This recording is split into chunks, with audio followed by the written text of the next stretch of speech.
At 8, 10 years old, ain't really trying to bone away, run away from home. So we see that there's a lot going on already with this young man.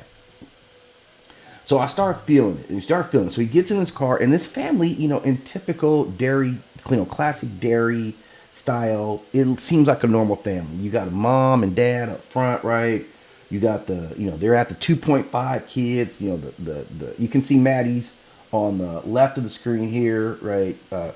Screen left or right for me, and you see the other two, the children, right? So the two kids, and she's pregnant. So literally 2.5 kids. So they're not even playing with their imagery or their symbolism, because Derry is all about this small town environment. So you see this kind of family, what most of us would think of as safe, right? Especially in this time, right? The nuclear family is still alive and popping. So he gets in the car, and man, was this not the worst mistake of this kid's life? Like this was some stuff that will make you go back to your abusive dad, which is what a lot of these kids end up having to do when they're staying at the crib with the parents, with the paternals, right? But what happens is pretty quickly they decide to show him that, hey, we're not normal, right? And like the young daughter starts tripping, and I got some more of the images, right? The young daughter starts tripping. The young son like really starts. This is where they start revealing themselves, right? Like the kooky images, like they got kooky eyes. So you already know what's coming next, right? So you see this kooky-eyed image of this little boy in here. And then Maddy, he's now trapped in here. This is where it's is really, really problematic. Because I don't know how they have auto lock doors on a car in the 50s, but somehow they locked his ass in here. And this is where it all starts going bad. So like you're already, it's great storytelling, because I'm into Maddy, right? I'm feeling Maddy. Like you're at the movie theater, you're getting beat down by your pops. Like this is like a 45-minute, episodes. This is a good, long, lengthy episode. So they can do things like, develop the story and kind of build it along. So, man, they got Maddy, and, pretty quickly, like within a few minutes, he starts seeing a strange behavior.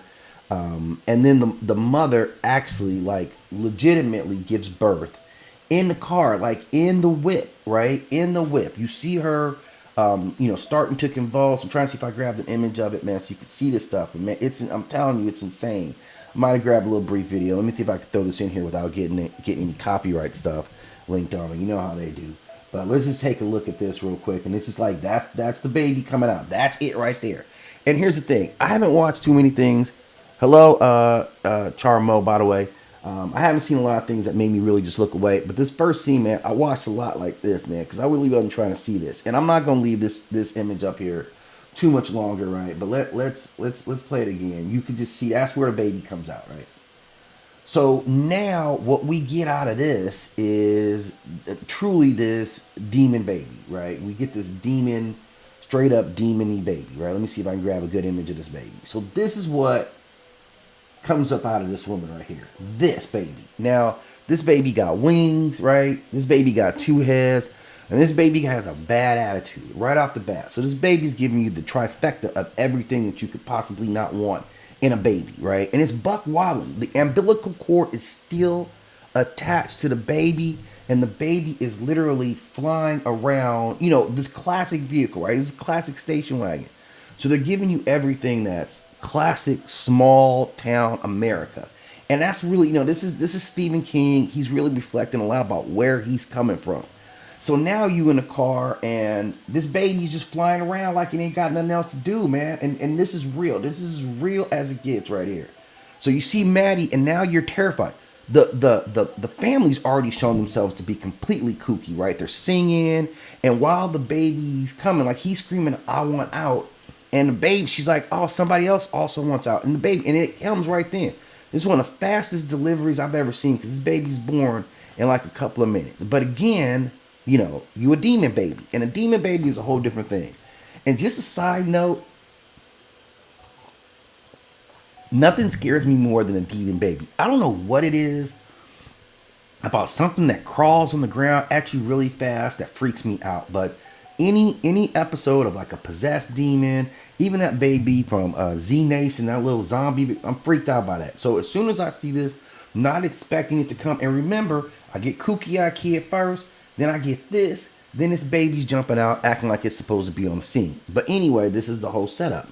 So now you're Maddy, and at this point, I'm not sure what's going to happen to Maddy, but we know it's about to all be bad, right? That's just what it is for Maddy. That's your lot in life. Is like it's not going to be good. Things are not going to go your way, right? So I'm gonna give you a little preview of the scene just because I got it on video. Let me see if I can bring it up here.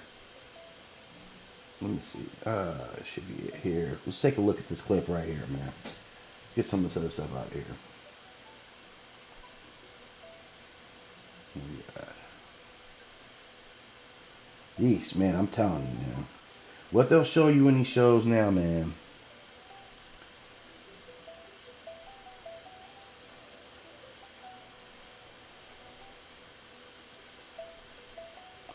All right, hang on. Hang on. I'm trying to get this clip here for you guys. Let me add it here.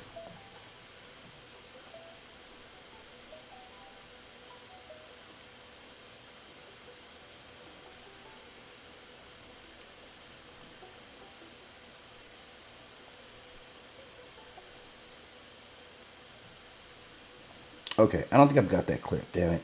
I wanted to find that. But it goes to the whole birth of this kid. And it's just a terrifying scene inside the car that really gets after it. But this whole baby. So let's talk a little bit about the crew. Because after we get past these scenes, so this is how Maddy comes up missing, right? In this car, this demon baby's born. You can see, like, if you can see these images, man, he's inside with this little fucking demon baby who's flying around. And finally, it must take off his head. It seems like they kill Maddy. You see him pressed up against the window. He can't get out, and you just see, like, the baby head just fly out. So, we get some other stuff out of Maddy that I'm sure Maddy didn't want. And that's really what his fate is. So now you're missing, and this is where we start getting introduced to what I call the new loser crew. Because the loser crew is very similar to what we've seen in the previous It movies. And I'm going to show you the primary crew. This is your primary crew right here. So we got, Lily, we got a couple of the guys here, and then the sister, and then the young black guy would join them. And Maddy was their friend. So Maddy's kind of the unifying aspect for all of them. Obviously, the missing kid is always the one that kind of brings everybody together, right? We know that. So that's what the mission that he serves. So they're all like, they got to look for him.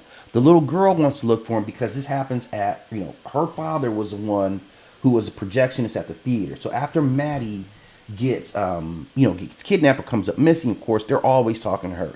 The other ones are looking for him because Maddy has been their friend. Kind of a social outcast a little bit, but still this was their guy, right? So they're looking for Maddy, and this is what bonds the crew together. Now, what kind of like, I'm kind of surprised is that there's similarities to the old loser crew.